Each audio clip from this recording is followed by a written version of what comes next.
بسم اللہ الرحمن الرحیم۔ دوستو السلام علیکم۔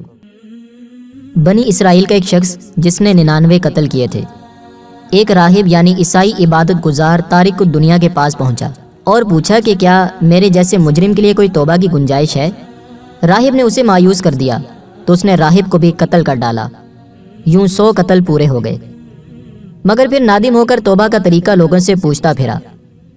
آخر کسی نے کہا کہ فلاں قصبہ میں چلے جاؤ، وہاں اللہ تعالیٰ کا ایک ولی ہے، وہ تمہاری رہنمائی کرے گا۔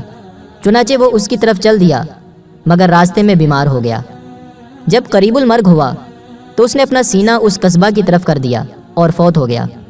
اب اس کو لے جانے کے بارے میں رحمت و عذاب کے فرشتوں میں اختلاف ہوا۔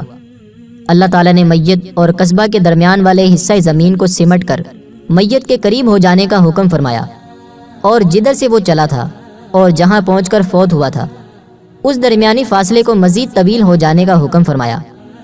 پھر پیمائش کا حکم فرمایا تو وہ جس قصبہ کی طرف جا رہا تھا اس سے ایک بالشت قریب پایا گیا، یعنی جو ہمارے ہاتھ کی ہتھیلی ہے اسے بالشت کہتے ہیں۔ وہ ایک بالشت اس اللہ تعالیٰ کے ولی کی طرف پایا گیا، تو جب اللہ تعالیٰ نے یہ منظر دیکھا تو اس کی مغفرت فرما دی۔ اللہ تعالیٰ ہمیں بھی عمل کی توفیق عطا فرمائے۔ دوستو، اگر آپ کو ہماری یہ ویڈیو پسند آئی ہے تو اس ویڈیو کو لائک ضرور کریں، اپنے دوستوں کے ساتھ شیئر کریں۔ اپنا بہت سا خیال رکھیے گا۔ فی امان اللہ۔